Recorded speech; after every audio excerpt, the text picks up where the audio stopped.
Mumia Obsidian Ali, how are you doing? Great, man. How you feeling? I'm all right, man. I'm all right. It's Black History Month. Yeah. It's Black History Month. And you know, I have to admit that I've had some mixed feelings about Black History Month over the years. For much of my life, I had more of these sort of Morgan Freeman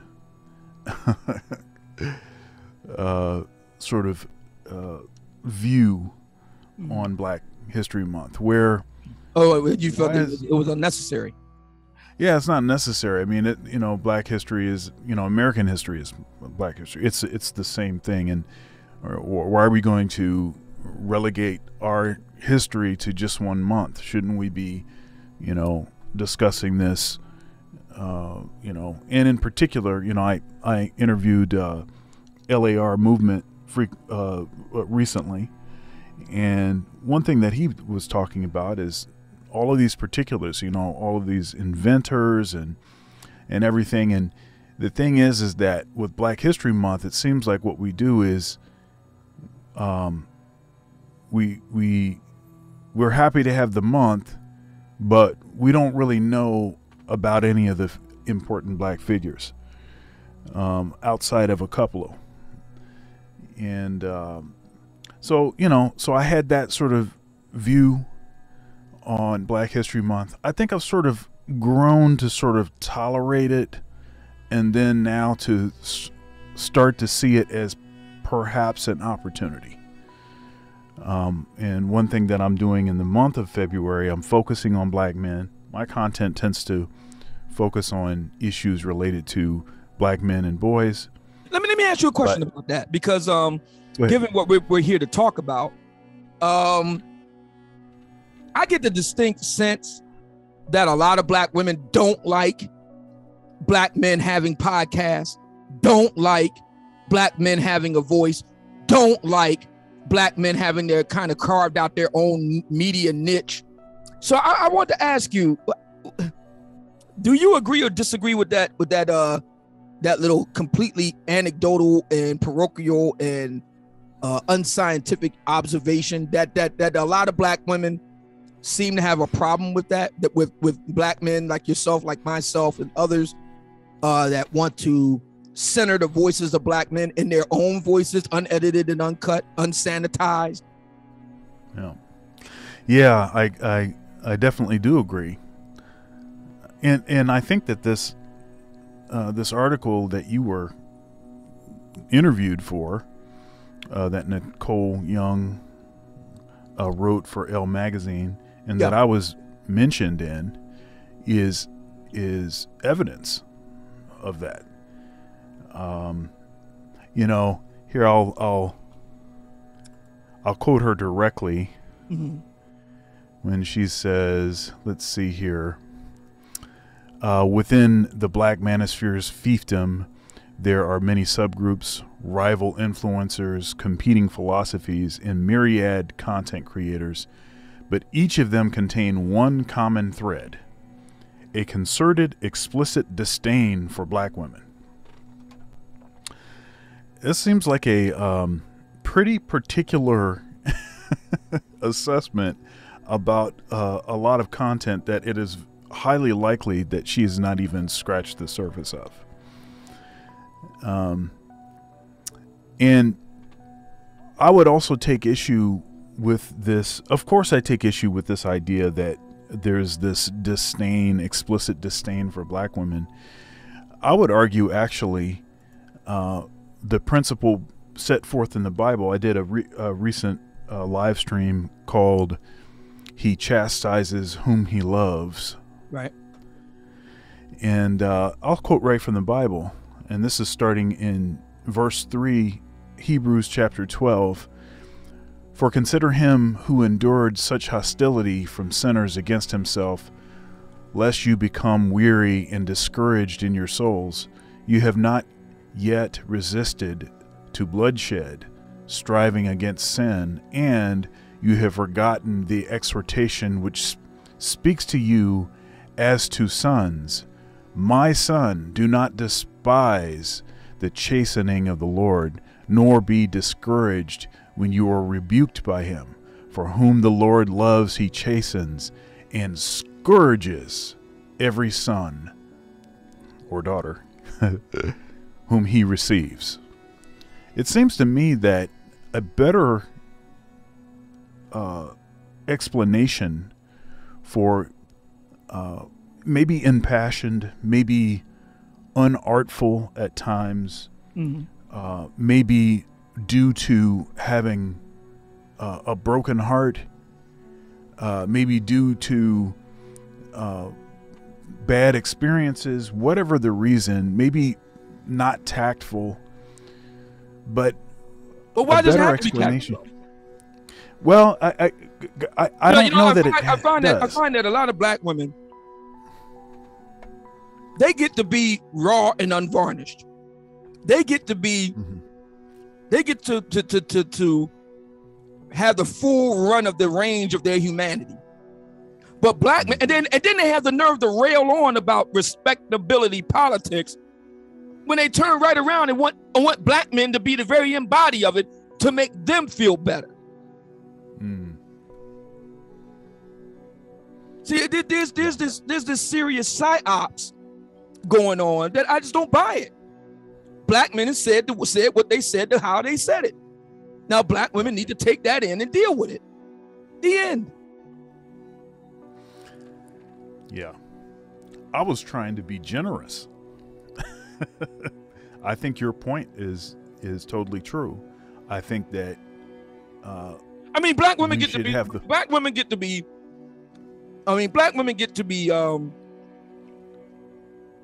they get to be inelegant. They get to have a potty mouth. They get to say things about black men that are not very flattering. They get to be very unflattering themselves. But black men have to be the consummate, old-fashioned, stomp-down gentleman. And even then, that's not good enough. And we have evidence of that in Kevin Samuels. Yep. It don't get any better than that. And that's not good enough because he's not kissing their behind. So the bottom line here is that the real problem is that black women have a problem with black men having a voice if it don't comport to what they want to hear. And the problem that they have with the Black Manosphere and me and you and Kevin and so on, so on and so forth, is that we're saying what we're saying, and a lot of it they don't want to hear, and that's too bad. Part of being an adult is dealing with the unpleasantries of life. And there are far too many black women who are chronologically older, but they have the mentality of a girl, of a child. And I'm tired of coddling it. I'm tired. I've had it. I want them to grow up and be adults. Yeah. You know, I think our unfortunately, the way that we are,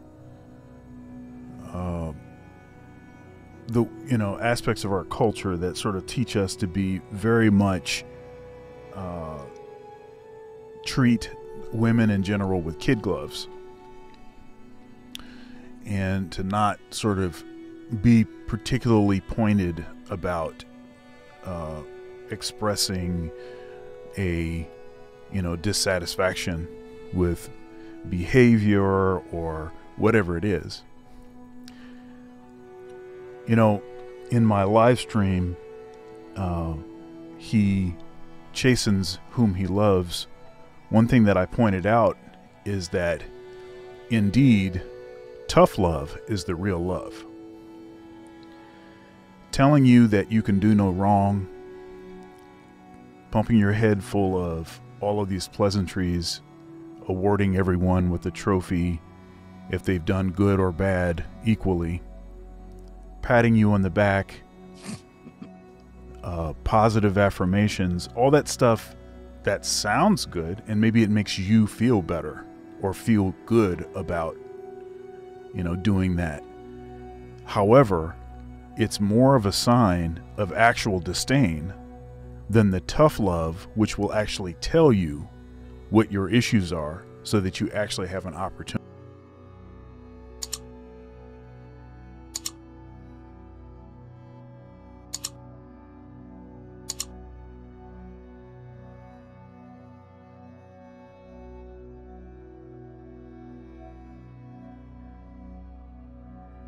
that you actually have an opportunity to correct,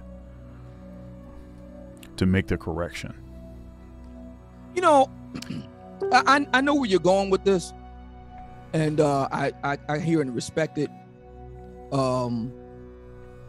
What I'm about to say is going to be very controversial, so people hearing this may want to clip it and so on and so forth. My thinking is this: we're past the love stage here. That we're past that. Black men and black women post the civil rights era, which really means since we've been truly set free, are in a power struggle. We're in a struggle to see who gets to call the shots, who leads, who's going to be top dog.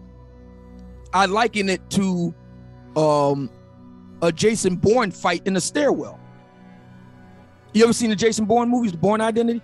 You know, when Jason Bourne is fighting, you know, the way that the director Paul Greengrass, and I love the way he does the fight choreography, because it's so different from other films where they have fight scenes and there's various martial arts used, and it looks kind of staged. And if you, and I know a little something about martial arts, that's not how it goes in real life. And the director of the Bourne movies, Paul Greengrass, really captures that sense of, you know, a desperate struggle. It's all chaotic and, you know, help skelter there, you know, cameras are all over the place. And, you know, I really like the way he does that. That is the image that I use with where black men and black women are right now. It's a flat out struggle for power and dominance. Love left the building a long way back. That's what this is about. Who's going to be on top? And I think, and I'll take it a step further, it's not black women who lament this. It's black men. Black men are a lot more romantic than we're willing to admit. For black women, they're a lot more pragmatic about this and have been for a very long time. My position is it's time that we caught up and deal with where we are. So my position is, yeah, if this is how we're going to have to do this, then this is how we're going to have to do it. And so be it. So I have a Jason Bourne mentality when it comes to that. And if you've seen the films, you know exactly what I'm talking about. I'll use whatever is available at hand, just like he did: a pen, a book, a towel, you know, a bar of soap, whatever I got to find to get the job done. This is a struggle for power between black men and black women. It's even playing itself out on the national political stage. You look at the last, you know, few election cycles, particularly with regard to former President Donald Trump. You're starting to see the gender divide politically along these lines, and it's only going to increase. So I think for a lot of black men, it's very difficult for them to accept what I'm saying. For a lot of black women, they may not like me, you know, saying it publicly in this way, but they know what I'm saying is true. This is a struggle for power and dominance. That's what this is about. Who's going to call the shots? And I'm firmly on the side of the guys. It's the men who have to call the shots. And if that means that, you know, we have to rhetorically, metaphorically crack a few heads on the lovely lady's side, okay. I was watching and this was a repost by Dr. Ronald Neal. And he was delineating this sort of, as he describes it, a broken contract between black women and black men. In his description, black women broke the contract. And all of what it is that we're experiencing now is sort of downstream from that broken contract.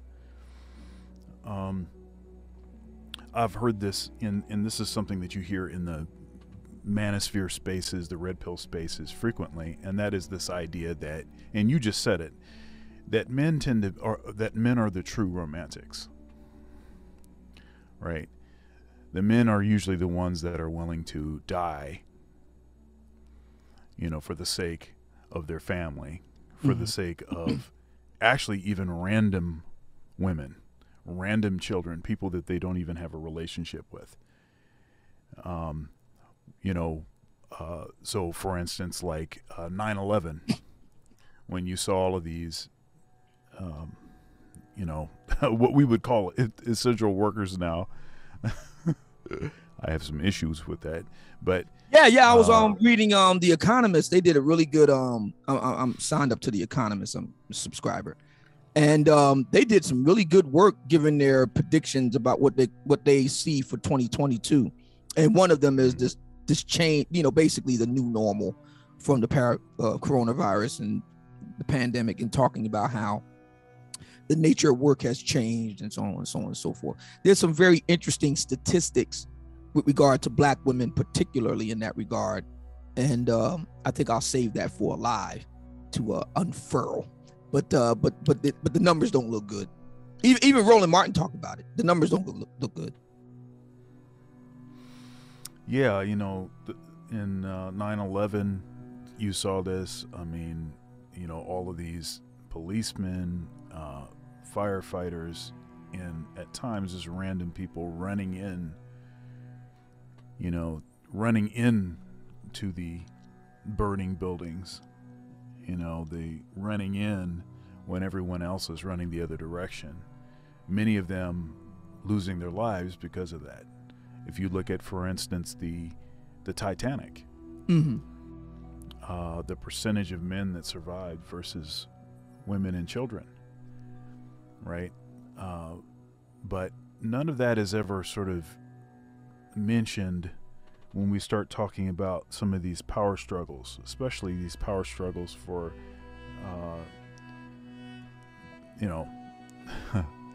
jobs that have power, the power jobs, the political office, right? The CEO positions.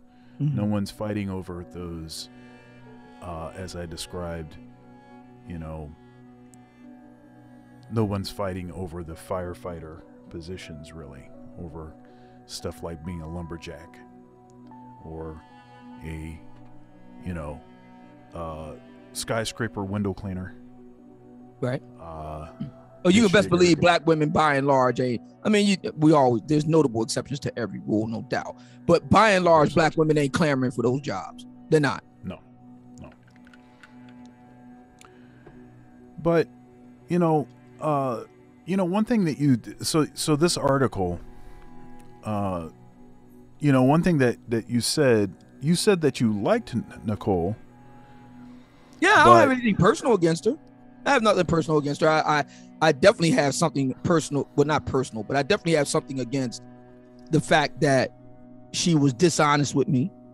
She didn't tell me the truth as to why she found the Black Manosphere. That it was definitely personal, that it was based on a Black man, but based on a date gone wrong from a Black individual in the Black Manosphere.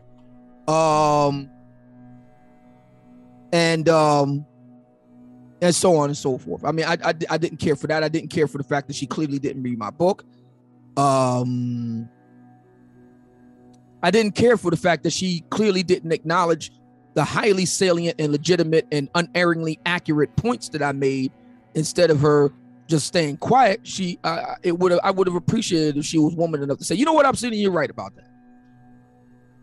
So yeah, I have nothing personal against her. It's just all of those other points that I was deeply disappointed, to tell you, and the way that she framed the article itself, which was miles away from what actually happened in the interview.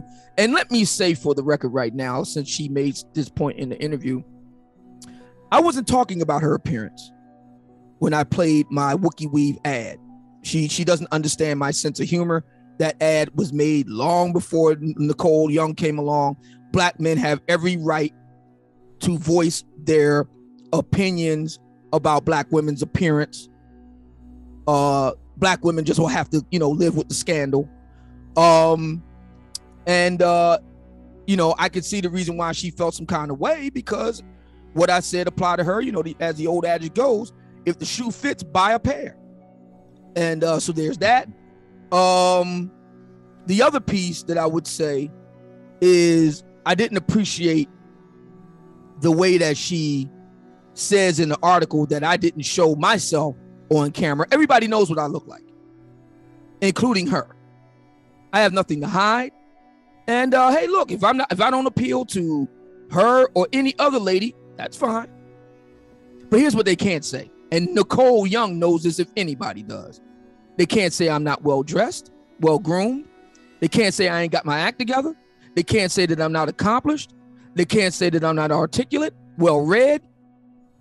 They can't say, all they can say is I ain't their cup of tea. And that's seriously moving the needle, because the way black women tell it, all black men are just fundamentally, problematic and damaged beyond repair. When the truth of the matter is that they just don't happen to tickle their fancy, or let me get that pee from under the 113th mattress for you, princess. Or the whole angry black man thing. That's always as if black women have any room to talk for their being so angry.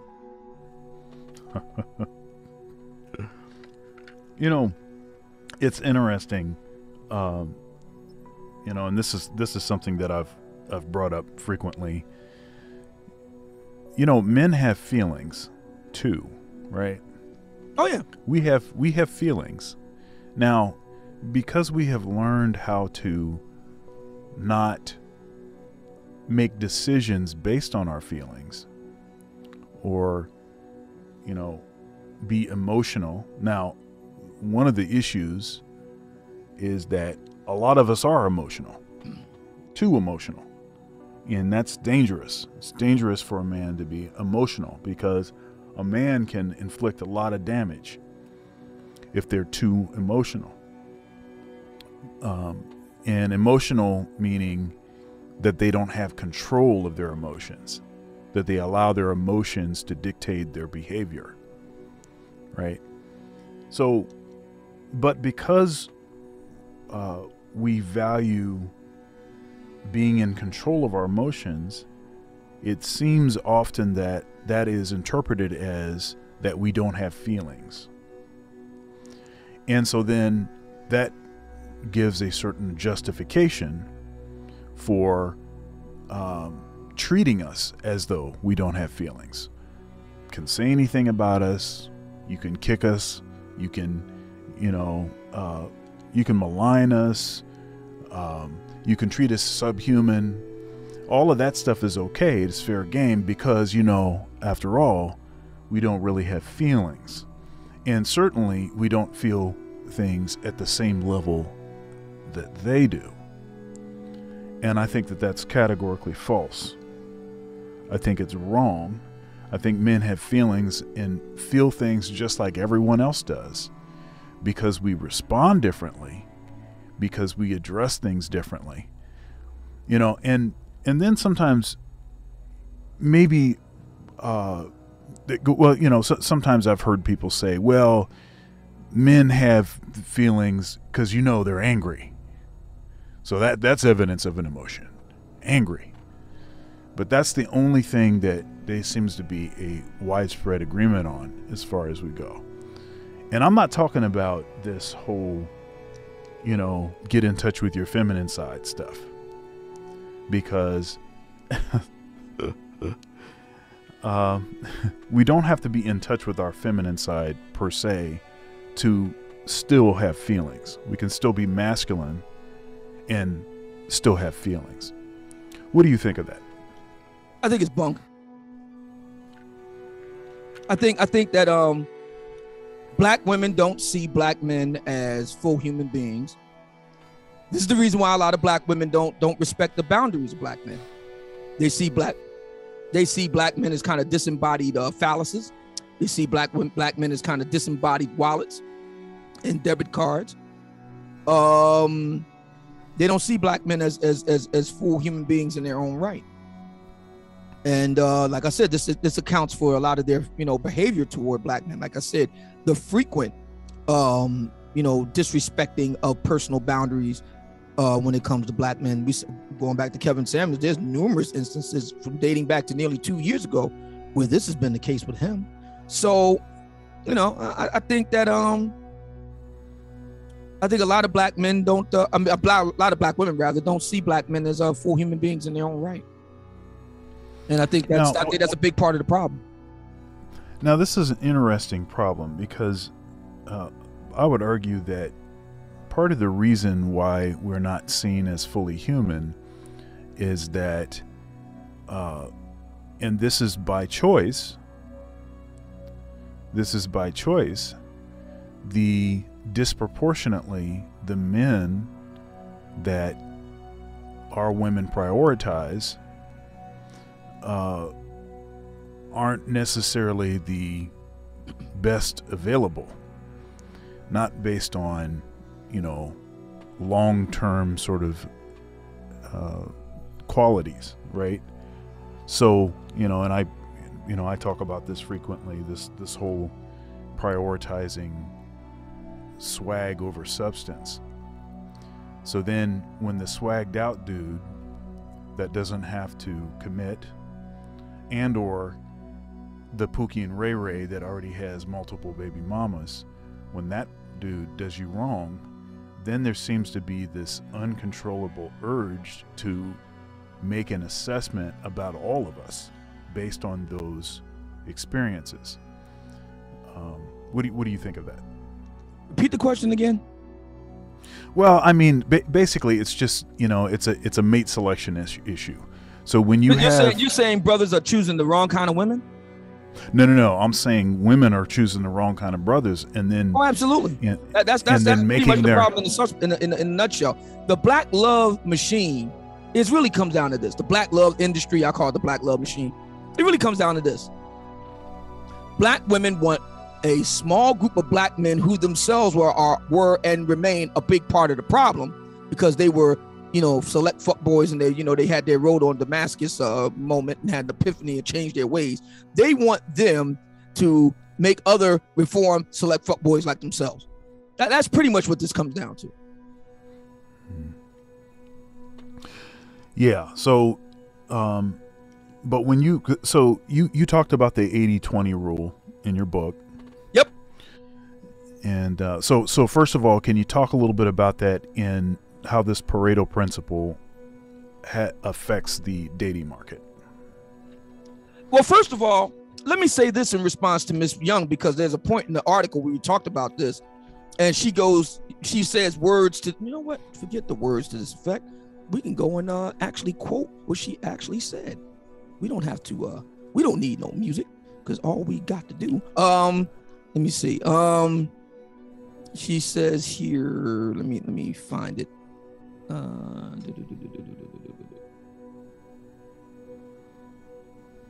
Just give me a minute. Question authority. Tired of being left out of the conversation. Enhance black women. Oh, here we go. Many black men do not like them on black women. Oh, good, got that. Overall, the targeting felt consistent with Ali's written in public profile.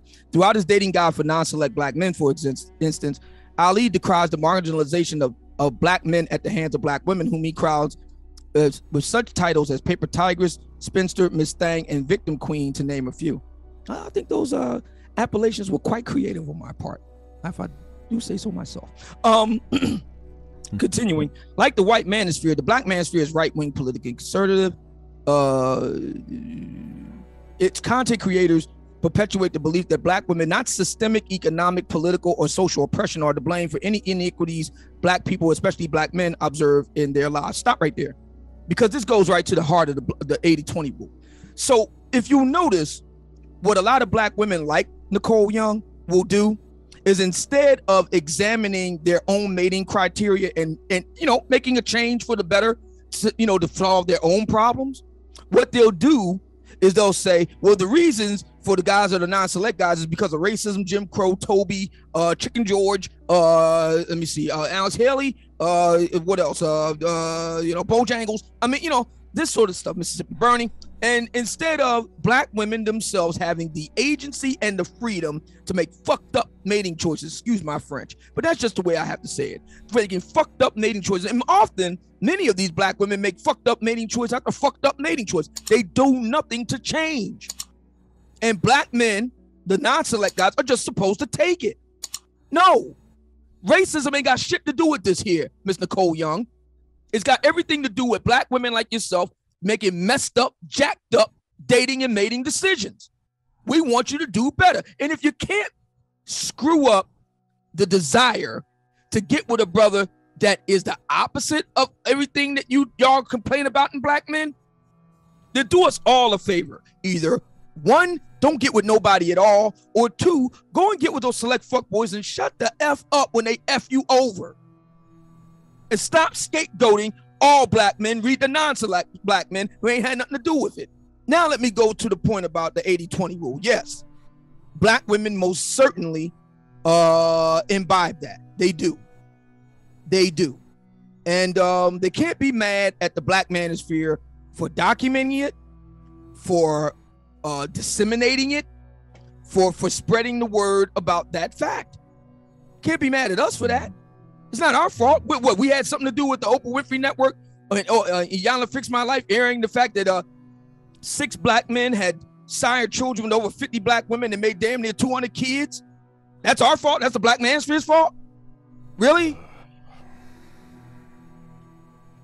You know, what's something that's breathtaking about that is whenever you mention this kind of thing, what they'll do is they'll seemingly excuse all of these women involved and only point at the guys. See, it's the guys. See, yeah. It's the guys. But either that or it's the isms. It's racism, sexism, misogynoir, fat phobia, anything. I've noticed with black women of the stripe of a Nicole Young, when they go into what I call the isms. I notice when they go into the isms, they leave one ism out, though. They leave one ism out of all of their isms as for the reasons why black women do what they do. And that's realism. They got every other ism, but they leave realism out. How about the realism? How about that? How about employing some realism? Yeah. I mean, in this point that you're making about these, 5 men that had impregnated like 50 women and made. Oh yeah, you can see it on YouTube right now. Right. And I've seen that clip a few times and discussed it. But see, the thing is if you just do the math, if it's 5 guys and over 50 women, then what that means is that there are 10 times as many women that are participating in this than the men. Yes. As a matter of fact, at one point in the show, if you watch the whole episode, if you care to, go through the rigmarole, sign up for the or I think you can even purchase it here on YouTube, get the download if you want. My point is, if you watch the entire episode of Iyanla Fix My Life, there's a point in the show where Iyanla confronts the baby mamas and says, listen, you are doing this and you're betraying each other as sisters, that is to say, as black women supposed to be in solidarity. You're betraying yourself for a penis. And she even emphasizes that word in that particular scene there. She just yells out, where's my echo box? I'll get the proper effect on it. Penis! Yeah, I mean, she even says it. So, I mean, so again, what ism is supposed to, is racism is supposed to account for that? Chattel slavery is supposed to account for that, even though nobody today's been a slave. Chattel slavery is supposed to account for that. The media is supposed to account for that. Really? It's social media. It's Facebook made them do that. It's the Instagram defense. I mean, what's the reason for it? Maybe it's because black women now having been free are kind of going, buck wild with their freedom and making all these jacked up toy choices. Maybe that's got something to do with it. I did an episode of Thunder's Thoughts, and the topic was mate selection. And I had some criticism for men also, but we focused in too on a lot of these choices that our women make. I used an illustration. So in the entire animal kingdom, it is the female that is responsible for basically telling everyone no except for a very small percentage, you know, except for really only, you know, so if you look at, for instance, birds, if a male bird does not have perfect symmetry, perfect color marking, the perfect size, everything else, then that bird will never procreate. Right. Okay. Now, for whatever reason, we can't seem to figure that out. Our women can't seem to work that out. The qualities that they are prioritizing are precisely the wrong kinds of qualities. And it's like a broken mechanism. And unless that gets repaired, there is virtually no way for our community to be saved. It's never going to get any better. If that one aspect of things does not get fixed and people don't start getting really serious about that, I think we're done. Because without good mate selection, the family structure, of course, is never going to be repaired. Without a good family structure, the community will never be repaired. Without a good community structure, and it's just everything is downhill from there. So you've already made this point over and over. I was just kind of punching that point. But you know, one thing that I've noticed is that folks that tend to have more of an independent, conservative, you know, center right, that have a politically, they tend to be more willing to have these kinds of conversations. And what I mean is not just related to dating and mating, but just spicy conversations, stuff that is not necessarily in the Overton window. Whereas conversations that I've had with folks that are on, you know, maybe more left leaning, it's a lot harder to get them to be even willing to have the conversation, unless you're talking about like SJWs. I'm just talking about general people. Why do you think that is the case? First of all, do you agree with that? And secondly, why do you think that is the case? Yeah, you make a good point. You know, what's interesting about, and to go to your second question, what's interesting to me about this state of affairs isn't that Black women, like all females of mammalian species on planet Earth, are particularly choosy about who they lay down with. That's not the problem. I want to know what other species of female animal, the female of any other species other than human, Black American human, that goes to all of these great lengths and exacting standards to choose who they want to mate with. Then when things go left, they want to blame all the other guys that they didn't choose. Is there a bird that does that? Is there a bird? Because you just finished explaining a bird. And they go through all the, you know, the color scheme, got the right plumage. You know, what's his beak size? Let me see your wingspan. Is one wing shorter than the other? Let me look at your nest. You have all the crap. You got twigs and worms and all the rest of it. Okay. But then they mate with the bird jack them over. Then they want to blame all the other birds that they didn't choose. All y'all other birds ain't shit. I want to know what bird does that. Is that the dodo bird? I mean, what kind of bird does that? Name me the penguin, the hawk, the sparrow, the pigeon, the chicken, the turkey. Name me the bird that does that. Name me the orangutan, the bonobo, the chimpanzee, the gorilla. The female there, she chooses the most fit gorilla. She want to get Mighty Joe Young. Okay, then she go and do that. Whoa. They do that, knock themselves out. Then, you know, they be in the zoo. You see them getting it in. Then they get finished doing that. Okay, baby come along. Here come Mighty Joe Young Jr. Mighty Joe Young Sr. He said, F this, I'm out. He bounced. He don't pay no child support. He don't give her a banana support or whatever. Then she says, you want to know something? All y'all apes ain't shit. She says that to all the other apes that she didn't want to mate with. Apes ain't shit now because Mighty Joe Young just bounced. Now apes ain't shit.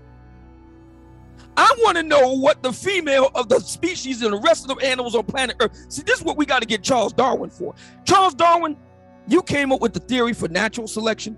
You came up with the theory for natural selection. Charles Darwin, I want you to know, I want to ask you a question. I want to know, Charles, if I could get me in a time machine and go back to the period where Charles Darwin was alive. Listen, I want to ask you a question. You got natural selection, theory of natural selection, okay. You got theory of sexual selection, okay. Charles Darwin, I want to know if you got a theory that explains the female of the species among black women. They mate with the preferred guy. That guy jack him over, then black men ain't shit. I want you to, Professor Darwin, do you have a theory to explain that? What is that? What is that theory? The black men ain't shit theory? And if so, is there an apes ain't shit theory? Is there a bald eagles ain't shit theory? Is there a bullfrogs ain't shit theory? I mean, what's up with that?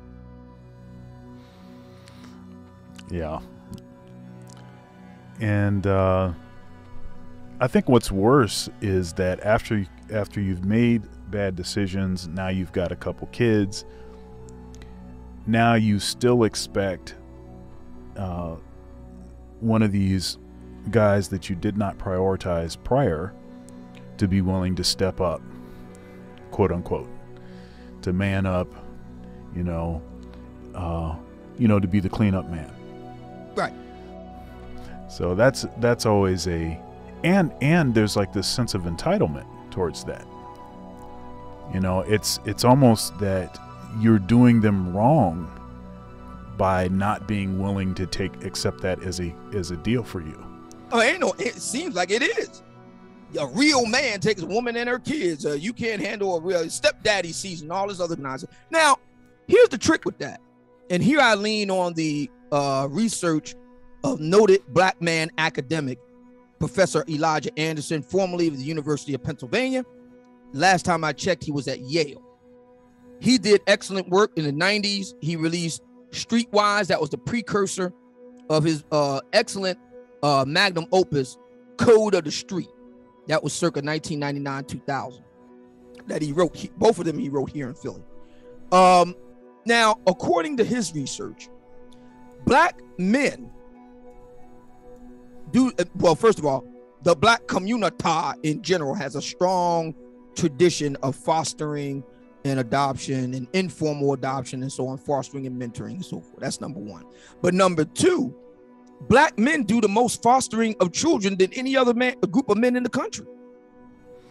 So when black women talk about these, you can't, your real man handles this. There's a whole bunch of guys. Listen, you got more men in black America fostering kids. What it tells me, madam, is that nobody want to be bothered with your badass kids. Nobody want to be bothered with your badass kids. Nobody want to be bothered with you. And why can't you just take your ass on down the road with your badass kids? Thank you and good night. Okay, so we talked a little bit, and I was trying to be generous as far as I can understand why maybe at first glance some of the things that get said in the Black Manosphere, maybe some things that people have heard even in our interview, can be really striking and may cause somebody to want to sort of turn tail and run or pass certain judgments about folks' motivations. Yeah, I understand that. Okay. Yeah. However, the space, I think, is an important space, and you being one of the founders of the space, what did you, why was it important that black men have a space where they can have these sort of, sorts of conversations and say what they want to say about what they want to say it the way they want to say it? Because if black men didn't have a space to do that, it would never come about. In other words, black women would never do it on their own. If black men didn't create it, black men went and created it on their own. It's just that simple. If black men didn't create it, black women and black men that work with black women wouldn't do it on their own. We had to do it on our own. We had to create our own space. I got tired, as I said to Nicki, I was about to say Nicki Minaj, as I said to Miss Nicole Young. Oh, you must have seen that. You must have seen that interview. Oh, absolutely. Yeah. As I said to Miss Young, the reason why I did my part in starting up what is today known as the Black Manosphere was because I got tired of being left out of the conversation.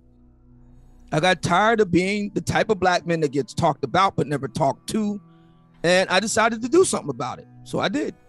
And I just happened to run into like-minded black men back then who, you know, were of a similar bent, and we all independently and together, you know, did what we did to lead us up to this point. So you know, and black women definitely don't want us doing this. You know, it chaps their hide that we're able to do this, and they pulled out all the stops to try to stop us. You know, change.org petitions, flagging campaigns, and you know, they're gonna dox you and out you, and you know, expose you. He's exposed and all that sort of thing, and none of that's worked.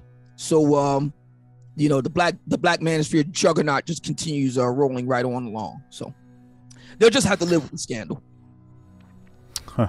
So you know, so the black conservative thing is interesting. Now, one thing I thought was again a sign of a lack of research was that the Black Manosphere got sort of categorized as basically a haven for black conservatives, and though there are quite a few black conservatives in the space, there's all kinds of other folks in the space. I mean, I myself am, I mean, my values are conservative, but, and I'm a traditionalist. I believe in traditional, you know, gender roles, you know, traditional family structure, all of that kind of stuff. Too bad, too bad. The vast majority of black women don't. We have evidence. When I say that, I'm not just talking out my ass. According to NPR, the Robert Wood Johnson Foundation, and Harvard School of Public Health, 3 out of every 4 black women do not believe in traditional roles in relationships, do not believe in wanting to be in a relationship, do not believe in wanting to get married. Only a quarter of black women actually believe that, actually do that. And so it really does raise a question as to whether the nearly 50% of black men who are single and childless and who do believe those things and who do want to be married and who do want to be in relationships, I mean, they've got a real deficit. We have a wife deficit. We have a traditional woman deficit. We have a common sense woman deficit. We have a beauty deficit. I mean, we got all these deficits, and yet still black men are supposed to make it work. And when we don't, your mama black. Yeah, but my mama wasn't running around with a big chop. My mom wasn't running around with a crew cut. My mom wasn't running around with a 1.5, you know, at the barbershop. You know what I'm talking about, Dr. Thunder. You go to the barbershop, give me a 1.5. You know what I'm talking about. She wasn't doing that. I mean, no. My mom wasn't looking like the Goodyear blimp.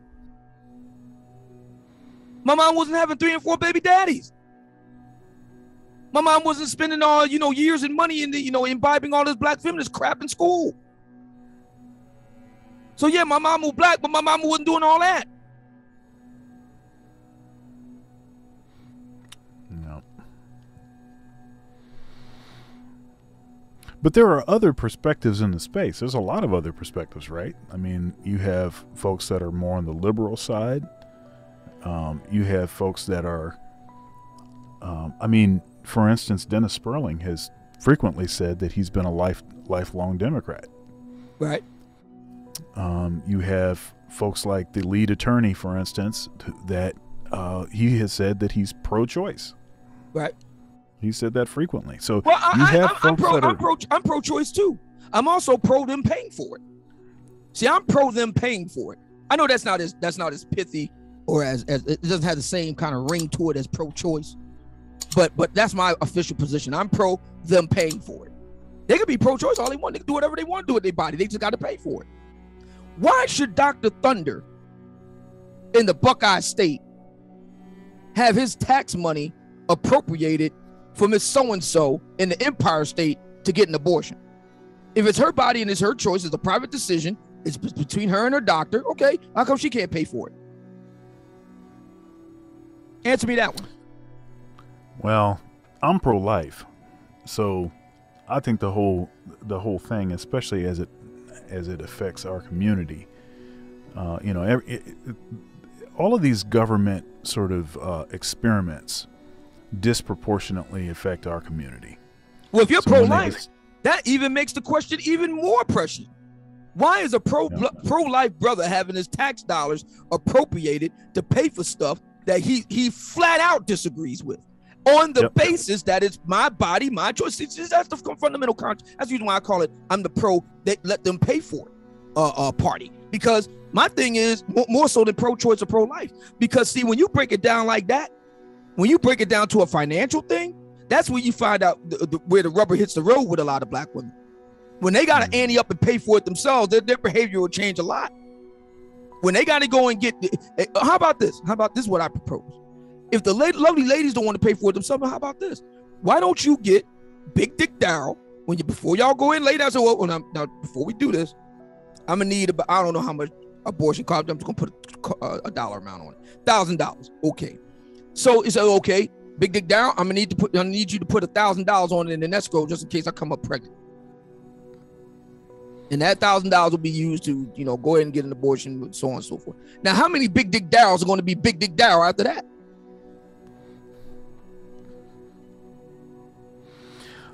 So I'll tell you, one of the issues with the whole Noit Roba, the whole abortion thing is that it's being used as birth control. So see, that's a talking point. That's something that they don't want you to say. They don't want you to recognize, to notice that that's what's happening. And they always bring up these, but what if, the safety of the mother, what about, EPAR, incest, what about those sort of scenarios? We need that to be, but see, the thing is that such a small percentage are actually acquired for those reasons. Yeah, I think it's a bunch of bullcrap. 98%. Yeah, 95, 98%. The real look, listen, the bottom line is that women, in this case black, want to have abortion as an option. I'm okay with that. They just got to pay for it. They got to pay for it. If it's your body and it's your choice, you pay for it. And then we'll see just how gung-ho they are for my body, my choice. I guarantee you Big Dick Daryl won't be getting so much play after it come down the pike that when Planned Parenthood is defunded, and it has to thrive on the basis of the private sector and the free market. If it has to derive its funding from there, not the billions of dollars that it gets from taxpayers like you and me, I guarantee you a lot of black women's behavior will change. Big Dick Daryl won't be getting so much play anymore after that. You want to know who the biggest Democrats on the black male side in black America, by the way? It's not Dennis Sperling or the lead attorney. You know who it is? It's Big Dick Daryl. And you want to know the reason why Big Dick Daryl is one of the biggest Democrats on the black male side? I just told you. They ain't got to pay for nothing. If they knock a woman up, they ain't got to pay for it. If it ends in an abortion or if it ends on the dole, they ain't got to pay for it. The taxpayer's paying for it. What we got to do is we got to not get rid of Planned Parenthood, but defund them. Put them in the private sector. People really believe in a woman's right to choose. Great. Write Planned Parenthood a check. I got no problem with that. Write them a check. If that's where you at, but if you believe so fervently that these women have a right to lay down with Big Dick Daryl, great. Write a check. That's what you can do. And for the lovely ladies out there, they strong, independent, don't need no man, great. Then you can pay for your own abortions. Your own 2, 3, 4 abortions. Isn't it true that black women not only get more abortions than anybody else, but they get multiple abortions? Isn't that true? Some of them have 2 and 3 and 4 abortions. Great. You can pay for your 2 and 3 and 4 abortions yourself because you strong, independent, don't need no man. Good. And then what we got to do is we got to get another round of welfare reform. That's long overdue. We did it back in the 90s. It could be done. Did it under a Democrat president at that. We need another round of welfare reform. Kick these broads off the dole. Y'all mule, make them go to work. Good. Told that bar, let that fail. And don't forget my sandwich either with the spicy mustard on it. Okay, yeah, go ahead.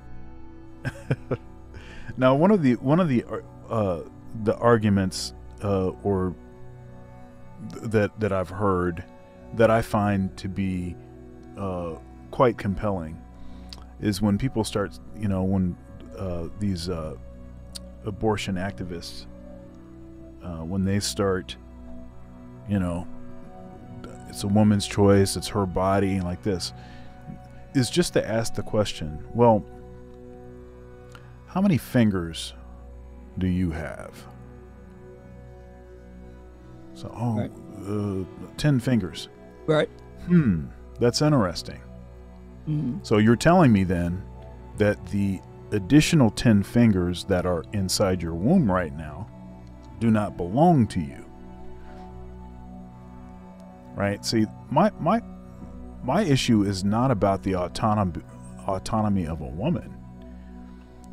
I mean, I don't have anything to say about that. Hey, you do what you want to do. It's not about your body.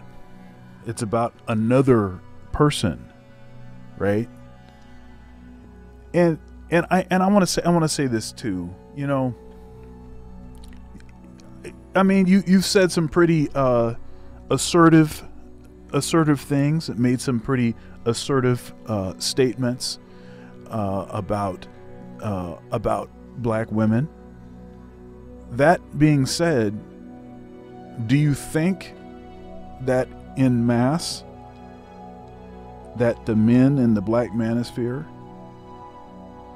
hate black women? No. Do you think that the things that you're saying are evidence of a how did she put it, a critical, how did she put that? Let's see here. I want to get it right. Let's see here. What is it? Concerted. Hold up here. Let's see. Okay, there it is. A concerted, explicit disdain for black women. Do you think that those things that you mentioned? No. And isn't it interesting that only black men get asked this question? Nobody asks black women. Well, that record that you made about No Scrubs, does that mean that you hate black men? You made a record that made millions of dollars. It's called No Scrubs. Erykah Badu, Miss Badu, we have to ask, do you hate black men? You made a record mocking black men. It's called Tyrone. Do you hate black men? Miss Kelly Rowland and Miss Beyonce Knowles, do you consider yourselves haters of black men? You did a record called Bills, Bills, Bills. Do you hate black men? Do you objectify black men for their wallets? Do you see black men as disembodied ATM machines? See, nobody asks black women those questions. Only black men. Black men say anything untoward regarding black women, no matter how well thought out, how thoughtful, how well sourced. You hate black women. It's a bunch of bunk. BS. Now, how about this?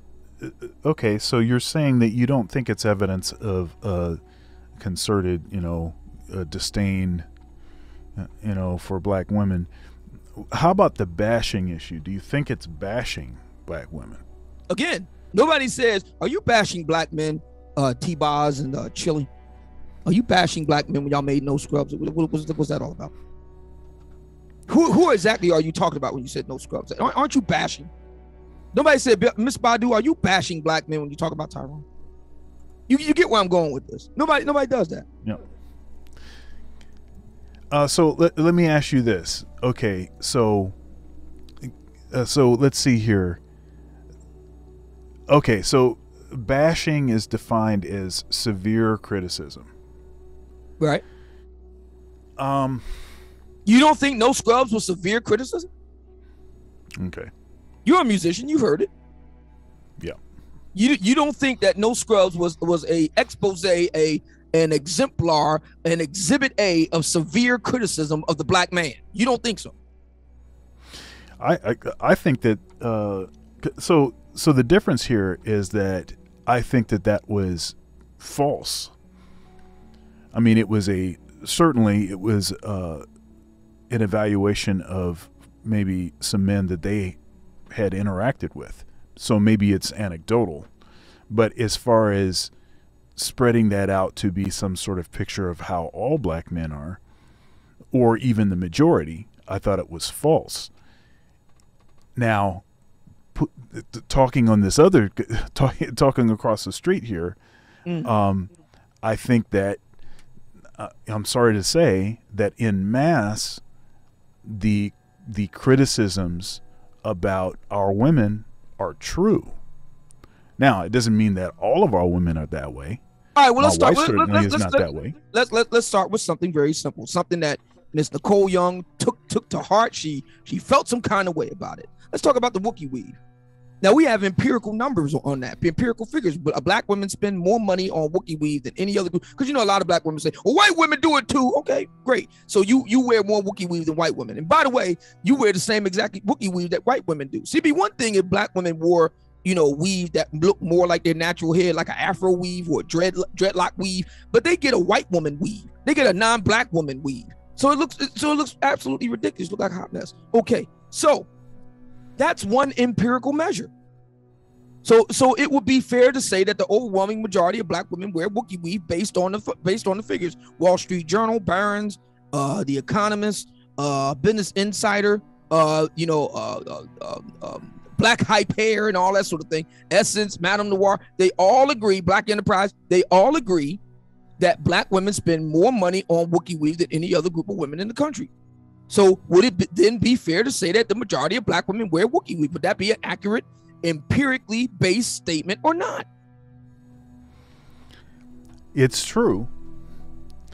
I mean, it's true. And I wouldn't even, I mean, now it's always good to look at studies, so just to make sure that your own biases are not sort of coloring the way that you're seeing things. That's why I think that that's important. But even just from an anecdotal perspective, I know that to be true. Of course it's true. Yeah. Now let's take another measure, the obesity rate. Black women are the fattest Americans of all: male, female, white, black, Asian, Jewish, Hispanic, Afghan, Pakistani, doesn't matter. They're the fattest of all. This is what the CDC says. This is what blackdemographics.com says. This is what the census says. These are government or government related websites and statistics, and that's just to name a few. Boston University's Black Women's Health Study, all kind of stuff. So if we say that over half of all black women are obese, at least 55%, would that be an accurate statement or not? Would the fact that the average black woman's dress size is 18-20, would that be accurate or not? And they stand 5'3", 5'4", and weigh about 190 pounds. Would that be an accurate statement or not? Yes or no? It's true. It's true based so on the numbers. So how is it bashing to just merely state the facts? How's that bashing? So maybe it seems like bashing because it's been a missing. So this sort of assertive, unapologetic delivery of these statistics has not been a common. It's not been a common occurrence, and at least until spaces like the Black Manosphere existed, these kind of talking points were not. They just were, it was unheard of to have folks talk on them so frequently. So maybe it seems like bashing, but to your point, if it's true, then how can it be bashing? Right. All right. So, Stefco. So, a YouTuber that has grown quite a bit over the last several months and is sort of providing a sort of counter narrative to aspects of argumentation that's put forth in the Black Manosphere. What is your general assessment of her work? Do you find it to be basically just let me turn the camera on and just rant, and it's maybe the stuff that I'm saying, maybe some of it's valid, maybe some of it's not? Do you take her to be particularly researched, or do you think it's just a bunch of noise? A little bit of both, because she does do some interesting research in the beginning of the video about the history of the pickup artists, and I thought that was very insightful. What it had to do with the topic of Kevin Samuels is another question. I saw at best a tangential tie, at best a very tenuous tie at best, but nevertheless it was very interesting and informative. I consider Steph Cole not to be a dummy. She is an educator by trade, so I don't consider her to be a dummy. Do I consider her to be particularly erudite and bright? Not necessarily, but then again, it's hard to find women that are just flat out geniuses. That's so, to be fair. But in any event, no, I don't think she's a dummy. I think that there was some good points that she made in the video, whether I agree with them personally or not. It's just that the personal is political for these ladies. And the thing I will give Steph Cole credit for, if you watch her material, she's very candid about her insecurities and the reality of where she ranks in the mating market. It's not very high, and she doesn't have a lot to offer the kind of men that she wants, and she doesn't want to settle for the men that she can get that are her actual looks match and SMV match, and that makes her very upset, and understandably so. Now this point that you're mentioning, this is one of the more salient points that is frequently mentioned in the Black Manosphere, and that is this sort of it seems as though women in general do not have the skill to determine sort of a right match, like okay, I'm a 4, you're a 4, let's get together. I'm a 5, you're a 5, let's get together. It seems that their view of themselves is somehow distorted in a way that makes it that they actually think that the 8s, the 9s, the 10s are the ones that they should be actually getting after. Now, I think part of the problem there is that, and I think part of it is men's fault. Now, it's not all men's fault, but it's the guys that on a slow Tuesday are willing to sleep with anybody. And so then that creates a warped view of, the kind of guy that a woman can get, because it's confusing to them that, hey, this guy asleep with me, that means he must be interested in me as far as having a relationship.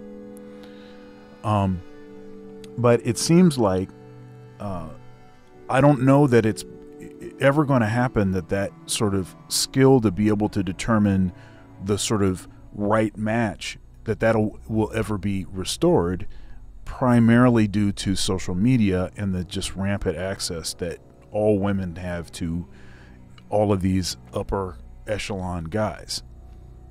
What do you think of that problem? Do you think there is a solution for that? Yeah, it is a solution. It's called Kevin Samuels. Huh. And this brings us back round robin to Nicki Minaj. When Nicki Minaj calls up Kevin Samuels and wants to get a rating from him, that's how you know the tide has turned. Nicki Minaj has called him. Brittany Renner has called him. Saweetie felt some kind of way that Kevin Samuels called her a respectable 6.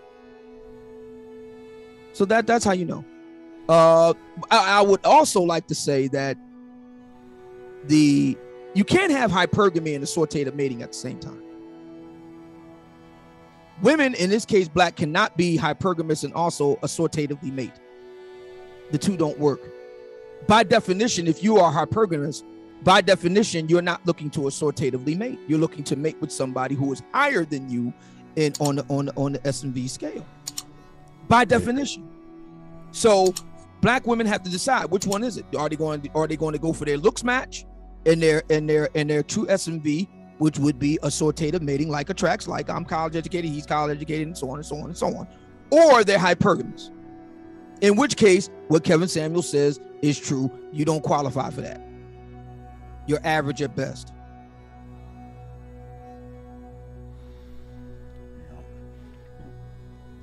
So, Kevin. Yeah. So, you know. Very proud of that young man. Very proud of that young man. Yeah, and he mentions you frequently. And one thing about Kevin that I like is he does mention a lot of folks from the space that are in the space frequently, you know, much more than I think someone that has achieved the kind of success that he has would usually do, especially given the sort of trying to protect your brand sort of aspect. Because Kevin will say, you know, and this is a lot of stuff prior to everybody knowing who he is. Right. I mean, I used to watch him when he was on The Six, you know, Donovan Sharp's show, and on that show, he says a lot of stuff that is, you know, that if they went and found and clipped and put it on World Star, they'd be another round of controversy and all like this. I'm pretty sure at some point somebody will. Yeah, I know they will, because, you know, the sort of dumpster diving nature of these cancel culture folks. But Kevin has had a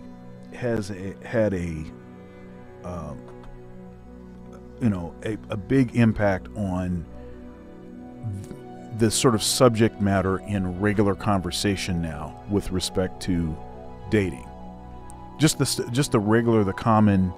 Now, I would argue that, though I don't think that the RP, red pill per se, will ever be a mainstream thing, and I don't know that we should desire it to be mainstream.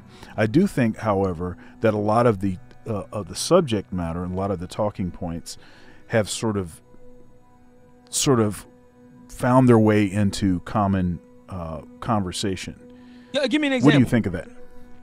Well, I mean, I know that, you know, some of former students of mine, even the conversations that we have, other musicians that I know, the regular conversations that we're having, and that are very much different than the conversations were 10 years ago. You know, a whole lot different. And in many cases, some of these guys don't know any of the names. They don't know any of the folks that are in the space. They're not even aware that the space even exists. Right. But yet, what it is that they're discussing is definitely talking points that originated from the space. Right. So it's a very interesting sort of dynamic. And do you notice this at all? Do you think that this is the case? What are your thoughts?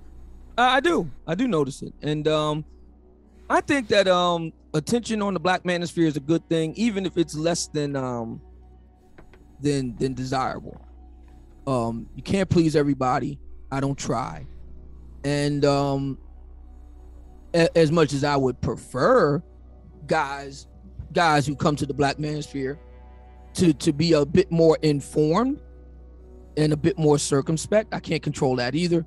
So my position is that I do my part to make sure that the truth is out there as best as I understand it, and I just take it as it comes with the rest of it. I don't let it bother me. All right. I just got a couple more things I wanted to ask you about. One thing that I've heard you talk about at some length, and you mentioned it in your book also. Yeah. You kind of talk about this sort of plight of the short man, you know, and how the short man's sort of dating prospects are, just certain dynamics, related to that. But you also mentioned in your book that you at least insinuated that you may have been more specific than insinuating that the short man may be the better mate. What do you? Can you talk a little bit about that? Yeah. Well, first of all, let me say this: that there's only one reason why I make a big stink out of heightism, is because I got tired of black women bleeding on and on about colorism, featureism, texturism, fat phobia, and I wanted to point out their hypocrisy. See, the very same women who make a big stink about these things, they ain't trying to get with their looks match or their body positivity match. No, they want the convention. They want the same thing that the hot girls get. And I'm just pointing out the hypocrisy. That's the only reason why I talk about it. It's just to point out just how hypocritical so many of these very same black women who bleed on about all this crap themselves don't want to get with their body positivity match, which proves again that black women ain't interested in associated mating. That's just a trick to get non-select guys to basically settle for the cast-offs of black female America that nobody else wants. And that's the only reason why I talk about it, just to highlight that hypocrisy. Matter of fact, I have a book plan after I get finished my current book, the Book of Obsidian, the ladies edition. It's almost finished, and it'll be dropping in the spring. As soon as I'm done with that, and I've already got the Book of Obsidian for the fellas, the Book of Obsidian Volume 2 and the Book of Obsidian Volume 3. Volume 2 is already done. I just have to go and, make sure everything is together, final edits and all that sort of thing. The Book of Obsidian Volume 3 is being written underway. As soon as the current book, the Book of Obsidian, the ladies edition, drops in the spring, I'm going to be turning my attention toward writing the heightism book. And the only reason why I do it is because Black America hasn't had anything like that. It's specifically written to address the heightism issue in dating and mating as it pertains to 21st century Black America. And it's written to basically, put a thumb in the eye of all these lovely ladies who bleat on about body positivity, fat phobia, colorism, featureism, texturism, and all the rest of it, lookism, and all other isms except for realism. And just to highlight just how hypocritical they are. That's the only reason why I do it, just to mess with them. I would have nothing to say about being a short guy and bearing the slings and arrows and carrying my cross with dignity, so to speak. As a Christian man, you'll understand that reference. I'm not a Christian myself, but I understand the reference. I would be happy to soldier on in quiet dignity, but I'll be damned if I'm going to stand by and let black women use all of these shibboleths to jawbone the black men that they really want into getting with them by hook or crook. Meanwhile, these same black women want to piss on black men like me. F that. I'm going to show and prove just how hypocritical they are. They are not progressive. They are not open-minded. They are regressive. They are atavistic. They are hypocritical. And they're a piece of crap. And I'm going to prove it in writing. And I'm going to make a lot of money doing it. And thank you. See, one thing that's interesting about the heightism thing, and I'm sure this is one of the points that you're going to point out as far as the sort of hypocrisy here, is that heightism, see, a man can't do anything about his height. That's correct. However, well, not safely, and in some cases not legally. There are very extreme measures to do that. I do not recommend them. I do not advocate them, both philosophically, also medically, and even potentially legally. But just for the record, they do exist. I do not recommend them. Yeah. Yeah, I mean, it's stuff like, cutting your leg and basically adding some bone into your leg. Yeah. I mean, yeah. No, I mean, so there's that. I mean, you could wear some lifts. I mean, you could. I don't do that either. Screw that. Yeah. I'm 5'7". I'm not wearing no lifts. Screw that. Right. 5'7" is 5'7". If that matters to you, if it does, great. And if it don't, great. I'm not wearing lifts. Whatever. I'm not going to.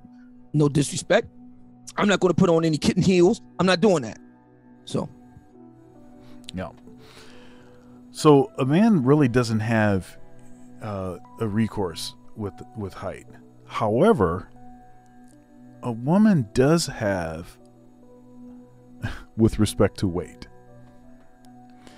And so to criticize a man for his height and to even be willing to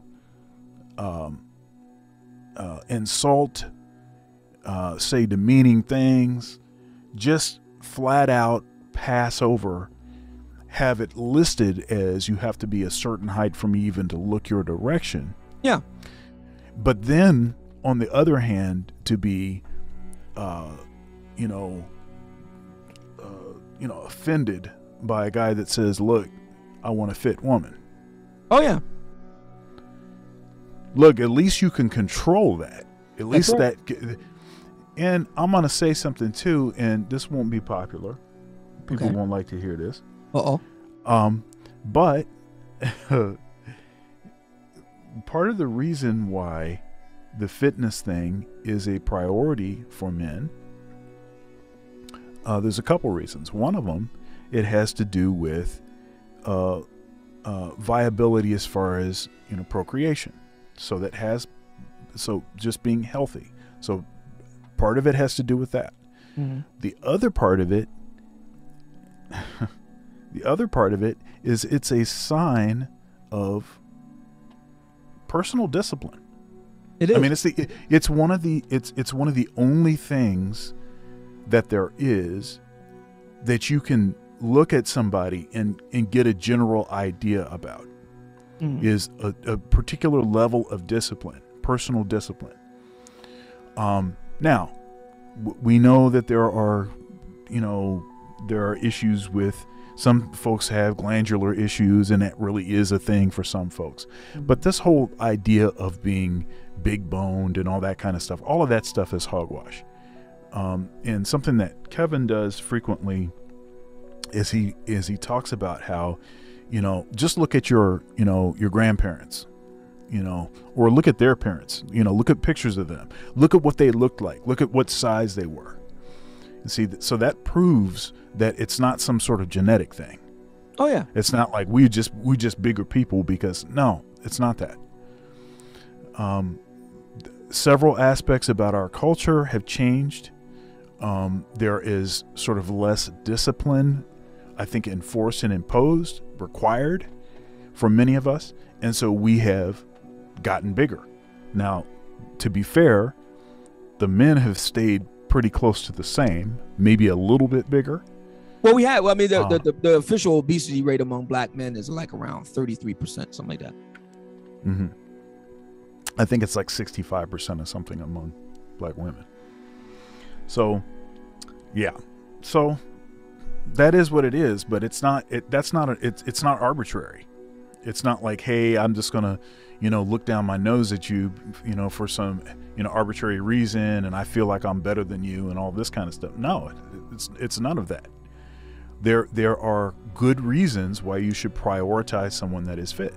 Well, the number one reason that you didn't hit on is very simple. It's called my boner. Did you know the number one leading cause of erectile dysfunction in Black America is big broads? Did you know that? That's the number one leading cause of erectile dysfunction. This is a health matter. I agree. The health of my boner is very important. And I want to be with a woman who prioritizes the health of my boner just as much as I do. The health of my boner is extremely important. I can't get aroused looking at that big old bloated stuff when we go into bed. And I don't know about any other man. I don't like doing it in the dark. I like doing it, the same way porn stars do it. They don't do it in the dark. There would be no point in watching porn if it was just a dark room and all you heard was a bunch of ooh and ah. Nobody would watch it. They do it with a bright room because they want to be able to see everything. You want to be able to see all the action. It's the same way. Same thing. The number one leading cause of ED in Black America is black women being too damn big. And, it's a major health crisis. And, the health of my boner is very important. The health of your boner should be very important to you, Dr. Thunder. And the health of every other black man that's listening's boner should be of a supreme, utmost importance.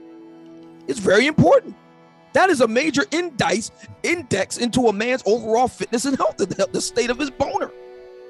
That's true. It's a medical fact. If you do not have a powerful, proud 21 gun salute on a regular basis that you can call up on demand and at will, you are in bad shape. You might have diabetes, you might have high or low blood pressure, you might have a heart problem. That is a major factor. So black women being all out of shape, being huge, being Jurassic World size, that is playing with our health. ED is a major problem in Black America. It ranks right behind the coronavirus pandemic.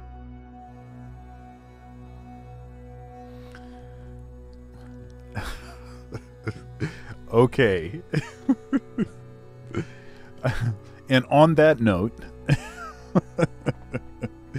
all right, man. Well, thanks again for your time and your energy. Good luck, with your upcoming books. And I look forward to checking those out also. Of course, you see my copy of your first book. Thank you so much. And again, congratulations. And this is my autographed copy, by the way. Yes. So thank you very much. And I'll be in touch with you, man. Thank you so much, Doc. I appreciate it. Have a good one. All right, man. Thank you. Peace. Peace.